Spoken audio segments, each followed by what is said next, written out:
నుదుటన చెదిరిన కుంకుమ ఈ జన్మకు మెరిసేనా?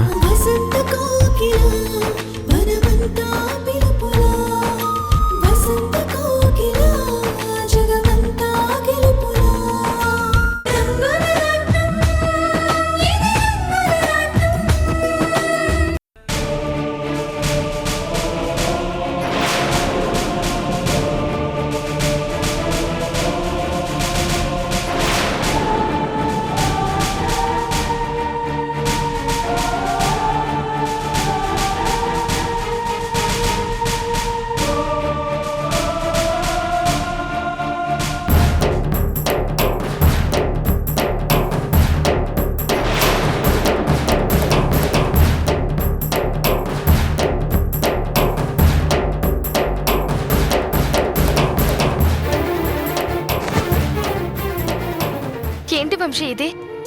నేను అదే అడుగుతున్నాను వర్ష. ఏంటిదంతా? అసలు ఏం జరుగుతుంది? నా జీవితంతో ఆడుకునే హక్కు నీకెవరిచ్చారు? నేనేం నీ జీవితంతో ఆడుకోలేదు. నీ జీవితాన్ని నిలబెట్టాలని చూస్తున్నాను. నువ్వు సంతోషంగా ఉండాలని కోరుకుంటున్నాను. సమంత, నువ్వు హ్యాపీగా బతకాలని ప్రయత్నిస్తున్నాను. చాలు వర్ష, చాలు. ఇంకెప్పుడు నువ్వు సమంత గురించి మాట్లాడుకో. నేను సమంతతో కలిసి బతకలేనని నీకు కూడా తెలుసు. సమంత నాకు చేసిన ద్రోహం ఏంటో నీకు కూడా తెలుసు. సమంత నీ మీద ఎంత నింద వేసిందో నీకు తెలుసు. ఇంత చేసిన సమంతని నువ్వెందుకు అంతలా సపోర్ట్ చేస్తున్నావో నాకైతే అర్థం కావట్లేదు. ఈ నాటకాలని ఇక్కడితో ఆపేద్దాం వర్ష. అంటే ఏంటి వంశీ? నేనెవరో నువ్వు అందరికీ చెప్పేస్తావా? మన గతం ఏంటో చెప్పేస్తావా? అలా చెప్తే ఏం జరుగుతుందో తెలుసా? ఏమవుతుంది? మనమేం తప్పు చేయలేదు. ఒకరినొకరు మనస్ఫూర్తిగా ప్రేమించుకున్నాం. కొన్ని కారణాల వల్ల నువ్వు ఇంటికి దూరంగా వచ్చేసావు. సమంత నాటకం ఆడటం వల్లే జరిగింది. ఇదే నిజం, అందరికీ చెప్పేద్దాం. సమంతతో అన్ని బంధాలు తెంచుకుంటానని అందరి ముందు సమంతకి చెప్పాను. నిన్ను పెళ్లి చేసుకుంటానని ఇప్పుడు అందరి ముందు చెప్తాను. మనిద్దరం జీవితాన్ని పంచుకుందాం. అది కుదరదు. అంటే ప్రేమ లేని సమంతతో నన్ను బతకమంటున్నావు? ప్రేమ లేని చోట బతుకు ఎంత భారం అవుతుందో నీకు తెలుసు. నేను నిన్ను ప్రేమిస్తున్నాను. నువ్వే కావాలని కోరుకుంటున్నాను. నీతో బతకాలని ఆశపడుతున్నాను. మరి నా ప్రేమ నీకెందుకు అర్థం కావట్లేదు వర్ష? ఒకప్పుడు నన్ను ప్రాణంగా ప్రేమించిన వర్ష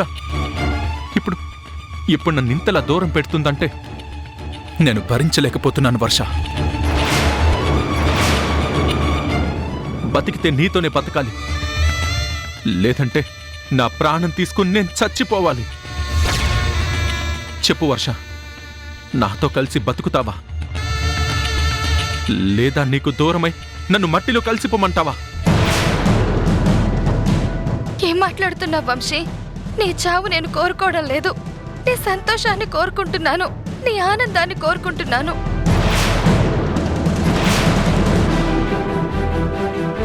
తెలిసి జరిగినా తెలియకుండా జరిగినా పెళ్ళనేది జరిగిపోయింది. విడిపోని ముడి పడిపోయింది.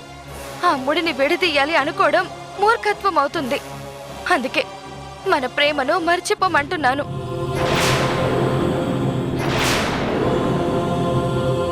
సమంత మీద ప్రేమను పెంచుకోమంటున్నాను. నిన్ను ప్రేమించే సమంత నీ జీవితంలోకి వస్తే నువ్వు సుఖపడతావంటున్నాను. చూడు వంశీ, ఇప్పుడు నేను ఏం చెప్పినా అర్థం చేసుకునే పరిస్థితుల్లో లేను. నువ్వనుకుంటున్న ప్రేమ నాకు లేదు. పడిన మాటే కావచ్చు, తగిన గాయాలే కావచ్చు, నా వాళ్లకు నేను దూరం అయ్యాను అన్న బాధే కావచ్చు, అన్నీ కలిపి నాలో ఉన్న ప్రేమని సమాధి చేశాయి. నా మనసుని రాయిగా మార్చేశాయి.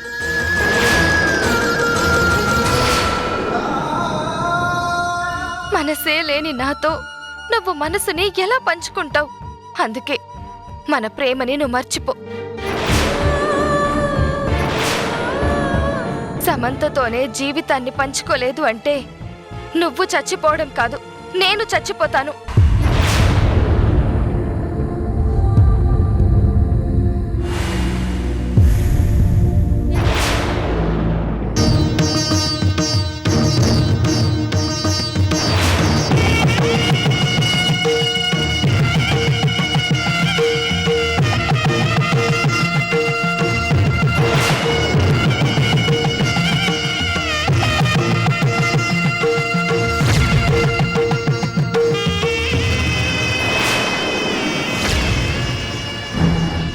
ఇదేంటి వంశీ ఎలా ప్రవర్తిస్తున్నాడు? సీతని కళ్యాణబాబు పెళ్లి చేసుకోవాలన్నారని వంశీకి తెలుసు కదా, మరి ఇలా ప్రవర్తిస్తున్నాడేంటి? ఏదో తేడాగా ఉంది.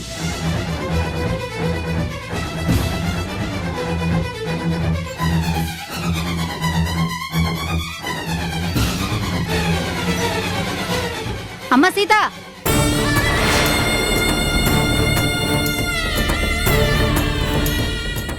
చూడు వంశీ, తులసమ్మ వచ్చింది. ఇప్పుడు అనవసరంగా నువ్వు లేనిపోని మాటలు మాట్లాడుకు. ఇక్కడే ఉండు.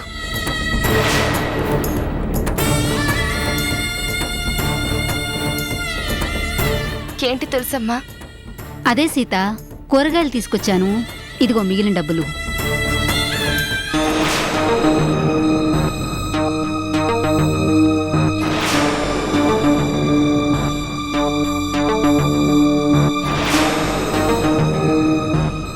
ఈ వంశీ ఇంట్లో ఉండకూడదు. తన మనసులో ఏముందో అర్థం కావట్లేదు. కాని బాబుగారు సీతని పెళ్లి చేసుకోవాలనుకుంటున్నారు. సీత ఈ ఇంటి మనిషి అవ్వాలి. అప్పుడే ప్రియకి అమ్మలేని లోటు తీరుతుంది. బాబుగారు ఆనందంగా ఉంటారు. ఈ కుటుంబం పచ్చగా ఉంటుంది. అలా ఉండాలంటే ఈ వంశీ బాబుని బయటికి పంపించాలి. ఈ విషయం బాబుగారితో ఎలా చెప్పాలి?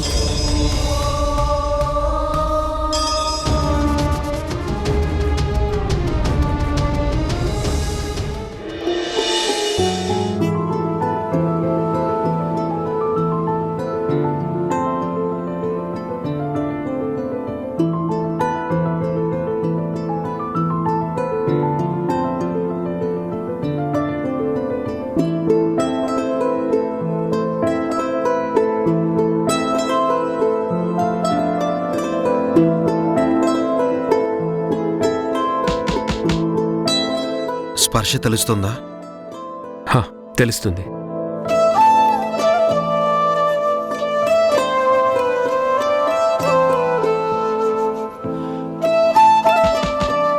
ఇప్పుడు స్పర్శ తెలుస్తుందా? తెలుస్తుంది. రాధా, ఇదివరకు నీకు స్పర్శ తెలిసేది కాదు కదా, అందుకే నువ్వు నిలబడలేకపోయావు. మనం ఏం చేయాలన్నా మన బ్రెయిన్ మనకి చెప్తూ ఉంటుంది. ఆ యాక్సిడెంట్ వల్ల నీకు నడుం నుంచి ఆ పార్ట్ వరకు అంతా స్పర్శ లేకుండా పోయింది. బ్రెయిన్కి నడుముకి ఉన్న కనెక్టివిటీ తెగిపోయింది. మళ్ళీ సర్జరీతో నీకు ఆ కనెక్టివిటీ వచ్చింది. సో ఇప్పుడు నువ్వు ప్రయత్నిస్తే తప్పకుండా నడవగలుగుతావు. బ్యాలెన్స్ కూడా చేసుకోగలుగుతావు. చిన్నప్పుడు నడవడం నేర్చుకున్నప్పుడు ఎంత ఇబ్బంది ఉంటుందో మళ్ళీ ఇప్పుడు నీకు అలాగే ఉంటుంది. బట్ మనోధైర్యం కోల్పోకుండా అడుగులు వేస్తే తప్పకుండా నడుస్తావు. డాక్టర్ గారు, నిన్న అనుకోకుండా నాకు ప్రమాదం జరిగితే తనంతటి తనే వచ్చి నన్ను కాపాడారు. తర్వాత ఆయన లేచి మీరే వచ్చారు అని మేం చెప్పాక బ్యాలెన్స్ చేసుకోలేకపోయారు. అదే మా అందరికీ చాలా ఆశ్చర్యంగా ఉంది. చూడండి, ఇలాంటి పేషెంట్స్కి ఎవరి మీదనైనా ఎక్కువ ప్రేమ ఉన్నప్పుడు వాళ్ళకొక ప్రమాదం జరుగుతుంది అంటే తనకి తెలియకుండానే బాడీ సిగ్నల్స్ ఇస్తుంది. ఆ శక్తి కూడా వస్తుంది. మీ విషయంలో రాధకి ఇదే జరిగింది. అందుకే తనంతట తానే లేవగలిగాడు. ఎప్పుడైతే మీరు సేఫ్ అని తెలిసిందో మళ్ళీ ఆ బ్రెయిన్ చెప్తుంది నువ్వు నిలబడలేవు అని. అందుకే తర్వాత నిలబడలేకపోయాడు. ఇప్పుడు తనను తాను కంట్రోల్ చేసుకోవాలి. నేను నడవగలను, నడవాలి అన్న సంకల్పాన్ని తను పెంచుకోవాలి. మీ అందరి సపోర్ట్తో తప్పకుండా నడిచి తీరుతాడు. అలా నడుస్తున్నప్పుడే ఫిజియోథెరపీ స్టార్ట్ చేద్దాం. దాంతో కొన్నాళ్ళకి నార్మల్ అయిపోతుంది. మంచి మాట చెప్పారు డాక్టర్ గారు. నా కొడుకు తొందరగా నడవాలి, తను మళ్ళీ నార్మల్ అవ్వాలి, ఫ్యాక్టరీ బాధ్యతలన్నీ చూసుకోవాలి. ఎంత తొందరగా లేచి నడిస్తే అంత మీకు మంచిది కదండి. ఏంటంజీ, నాకు మంచేంటి, అందరికీ మంచే కదా. అదేలే, అందరికన్నా ఎక్కువ మంచి మీకు కదండి. ఎంతైనా కొడుకు మీద ఈ మధ్య ప్రేమ ఎక్కువైంది కదా, అందుకే అలా అంటున్నానంతే. నిజమే అంజీ, నాన్న మారిపోయారు. ఆయన ఇప్పుడు నా గురించి ఆలోచిస్తున్నారు. అందుకే నేను మళ్ళీ నడవాలని ఇంతలా కోరుకుంటున్నారు. మీ నాన్న మారిపోలేదు రాదా, నిన్ను వ్యాపారంగా చేసి డబ్బులు సంపాదిస్తున్నాడు. ఆ నిజాన్ని బయట పెట్టిన రోజు ఈయన నిజ స్వరూపం ఏంటో మీ అందరికీ తెలుస్తుంది. రాణి, ఆ మందులు కంటిన్యూ చేయండి. తనని నడిపించడానికి ప్రయత్నం చేయండి. మళ్ళీ ఏమైనా అవసరం ఉంటే నాకు వెంటనే ఫోన్ చేయండి, నేను వస్తాను. మంచిది డాక్టర్. డాక్టర్ గారు, ఆ రోజు మేము హాస్పిటల్కి వచ్చినప్పుడు అగర్వాల్ సార్ని కలవడానికి కుదరదని అక్కడ మమ్మల్ని అడ్డుకున్నారు. కానీ నా బాధను చూసి సీత అనే సిస్టర్ మీ దగ్గరికి నన్ను తీసుకొచ్చింది. ఈ ఆపరేషన్ జరగాలని తను కూడా మీతో చాలా బలంగా చెప్పింది. ఆ తర్వాత అనుకోని కారణాల వల్ల డాక్టర్ గారు కాదు అన్నందుకు పాపం ఆ సిస్టర్ కూడా చాలా బాధపడింది. ఏదైతేనే మా గోపి దయ వల్ల ఆయనకి ఆపరేషన్ అయింది. మళ్ళీ నడుస్తారు అని మీరే చెప్తున్నారు. ఆ రోజు ఒక చెల్లిలాగా నాకు ఆ సీత ఎంతో సహాయం చేసింది. తనకి కృతజ్ఞతలు చెప్పాలని నేను ఎన్నోసార్లు అనుకున్నాను, కానీ హాస్పిటల్కి రావడానికి వీలవ్వలేదు. ప్రత్యేకించి నేను తనకి కృతజ్ఞతలు చెప్పానని చెప్పండి. ఏదో ఒక రోజు హాస్పిటల్కి వచ్చి కలుస్తానని కూడా చెప్పండి. తప్పకుండా చెప్తాను రాణి. ఏంటో సీత నువ్వు చెల్లి అన్నా నిజంగా నీ చెల్లిలాగే సీత కూడా ప్రవర్తిస్తుంది. మీ హోటల్ని తీసేసినప్పుడు ఆ విషయాన్ని టీవీలో చూసి సీత ఎంతో ఫీల్ అయింది. తర్వాత నువ్వు హాస్పిటల్కి వచ్చినప్పుడు అక్కడ నిన్ను గుర్తుపట్టి ఈ ఆపరేషన్ చేయించాలని నాతో చాలా బాధగా చెప్పింది.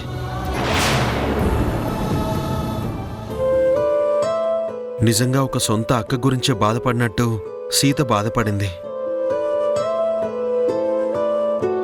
తన మనసు కూడా మీలాగే చాలా సున్నితమైంది. మీ ఇద్దరిని చూస్తుంటే మీ ఇద్దరి మధ్య ఏదో తెలియని బంధం ఉన్నట్టుగా ఉంది. సరే, నేను మీరు చెప్పినట్టు తప్పకుండా చెప్తాను. వస్తానండి. మంచిది డాక్టర్. బాయ్. నేను వస్తాను సార్, పదండి. ఏమండి,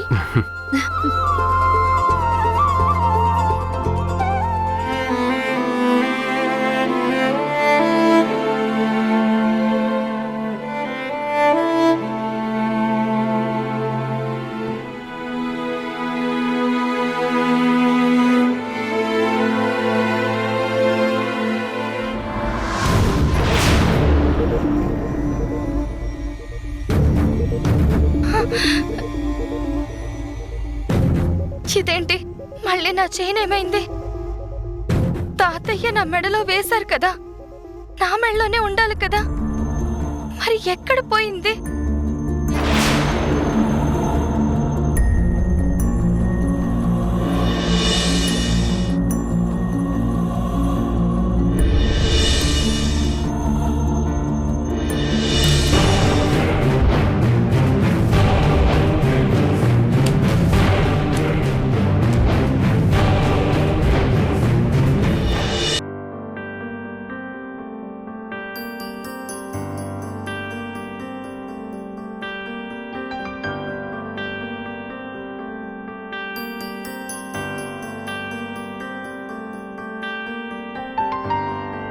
ఏంటిది? ఎప్పటికీ ఇది నా మెడలోనే ఉండాలి అని అక్క నా మెడలో వేసింది. కానీ ఎందుకు ఆ రోజు అక్క చెప్పిందో నాకు అర్థం కాలేదు. కానీ నేను ఎవరో చెప్పడానికి సాక్ష్యం ఆ చైన్ అయ్యింది. అది తాతయ్యకు దొరికింది. నేనేంటో నేను ఎవరో నాకు అర్థం తెలిసేలా చేసింది. నా వాళ్ళందరినీ నాకు చూపించింది. మళ్ళీ ఇప్పుడు ఆ చైన్ దూరమైంది అంటే నా వాళ్లకు నన్ను దూరం చేస్తుందా? అసలు ఇంతకీ ఆ చైన్ ఎక్కడుంది?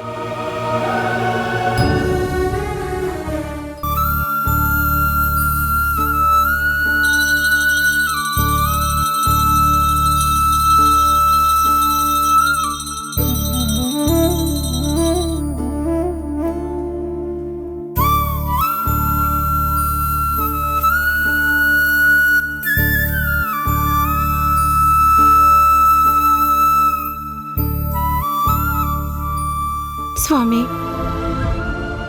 ఇన్ని రోజుల్లో నేను నిన్ను ఎక్కువగా ఏ కోరికలు కోరుకోలేదు. ఏం జరిగినా నువ్వున్నావు, నువ్వు కాపాడుతావన్న ధైర్యంతోనే ఉన్నాను. సమంత జీవితం నిలబడాలంటే నువ్వు కరుణించాలి స్వామి. ఏం చేస్తే వంశీ మనసు మారుతుందో ఆ మార్గం మాకు చూపించు. వంశీ మళ్ళీ సమంత వైపు రావాలన్నా, వాళ్ళిద్దరూ కలిసి ఉండాలన్నా ఏదో ఒక అద్భుతం జరగాలి. అదేం చెయ్యాలో మాకు అర్థం కావడం లేదు స్వామి. నువ్వు తప్ప మమ్మల్ని కాపాడేవారు ఎవ్వరూ లేరు. మా సొంత మనవరాలు వర్ష మళ్ళీ కనబడుతుందా అన్న ఆశలు కూడా సన్నగిల్లిపోతున్నాయి స్వామి. ఇద్దరు మనవరాళ్ళని చూసుకోవాలని నేను ఆయన ఎంతగానో అనుకుంటున్నాము. కానీ మా వర్ష జడ ఎలా కనుక్కోవాలో కూడా మాకు తెలియడం లేదు. నువ్వు తలుచుకుంటే సాధ్యం కానిదంటూ ఏది ఉండదు. మా వర్షాన్ని మాకు చూపించు స్వామి.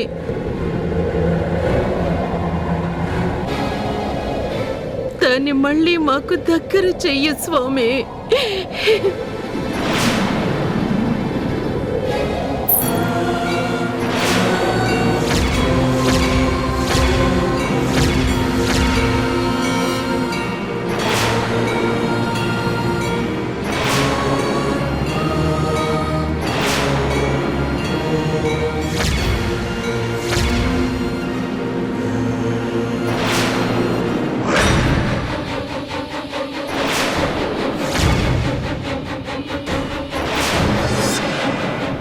ఈ చైన్ వదిన దగ్గర ఉందేంటి? పూజారి నాకు ఇచ్చినప్పుడు దాన్ని తిప్పి నేను విసిరేశాను కదా, ఎక్కడో మూలకు పడిపోతుంది అనుకుంటే ఈవిడి చేతికి ఎలా వచ్చింది? ఇప్పుడు ఈ చైన్ గురించి నేను నిజం చెప్పకపోతే వదినకు లేనిపోని అనుమానం నా మీదే వస్తుంది. ఆ పూజారిని వెళ్ళి అడిగితే నాకు ఇచ్చాననే చెప్తాడు.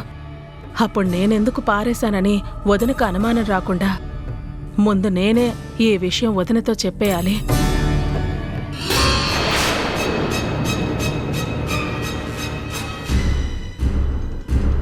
ఏంటొదినా అంత ఆశ్చర్యంగా చూస్తున్నావు? ఇది ఇక్కడికి ఎలా వచ్చిందో నాకు అర్థం కావడం లేదు వదినా. ఈ చైన్ బీరువాలో కదా ఉండాలి. వాళ్ళ దానివే వదినా, నిన్న నువ్వు గుడికి వెళ్ళినప్పుడు ఈ చైన్ గుడిలో పడిపోయిందంట. పూజారి గారు నీకు ఇద్దామనుకుంటే అప్పటికే నువ్వు వచ్చేసావంట. ఆయనే తీసుకొచ్చి నాకిచ్చారు. అప్పుడే నువ్వు అన్నయ్య కలిసి బయటకు వెళ్ళారదనా. మీకు ఈ విషయం చెప్తామనుకుని నేనే ఆ చైన్ని ఫోటోకి తగిలించాను. ఇంతలో ఏదో పనిలో ఉండి మర్చిపోయాను వదినా. ఫోన్లే వదినా, నేను మర్చిపోయినా ఆ దేవుడు బాగా కరుణించాడు. మీ చైన్ మీకే దక్కేలా చేశాడు. నేను చైన్ గుడికి తీసుకెళ్ళడం ఏంటో వదినా? ఇది నా మనవరాలు చైను, నేనెందుకు తీసుకెళ్తాను? ఏంటొదినా మీ అమాయకత్వం? నువ్వు తీసుకెళ్లకుండా ఆ చైన్ గుళ్ళో ఎలా పడిపోతుంది? పూజారి ఎలా తీసుకొస్తాడు? ఇదేం కల కాదు కదా. నువ్వే మర్చిపోయినట్టున్నావు వదినా. కావాలంటే వెళ్ళి చూసుకో.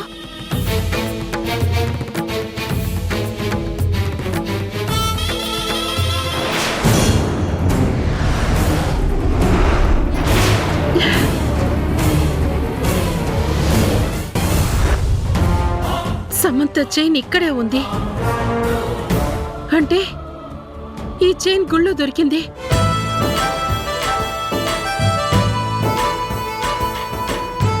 కానీ ఇది వర్షది. అంటే అంటే వర్ష గుడికొచ్చిందా? ఈ చైన్ గుళ్ళో పడిపోయిందా? పొరపాటున పూజారి గారు ఈ చైన్ నాదనుకుని తీసుకొచ్చిచ్చారా? స్వామి, నిజంగా నా మనవరాలు ఇక్కడే ఉందా? తన జాడ తెలుసుకోవాలి.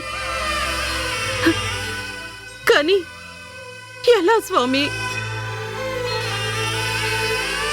గుడికి ఎంతో మంది వచ్చి వెళ్తుంటారు కదా, వాళ్ళల్లో వర్ష ఎవరన్నది నాకెలా తెలుస్తుంది? కానీ పూజారి గారు ఈ చైన్ నాదే అని ఇచ్చారంటే తను నాకు దగ్గరగానే ఉండుంటుందా? పూజారి గారు వర్షం చూసుంటారా? అంటే తనెవరో పూజారి గారు గుర్తుపట్టే ఉంటారు కదా. ముందు ఈ విషయాన్ని పూజారి గారిని అడిగితే నాకు వర్ష ఎవరో తెలుస్తుంది. నా మనవరాలు మళ్ళీ నా కంట పడుతుంది. చాలు స్వామి, చాలు. నీకు పూజ చేసి కోరుకున్నందుకు ఇంత వరాన్ని ఇస్తావని అనుకోలేదు.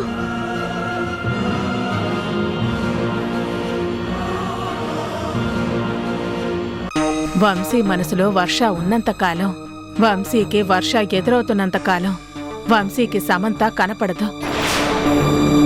వంశీ ఆ మాయలోంచి తనంతట తాను బయటపడలేడు. వర్ష బయటపడనివ్వదు.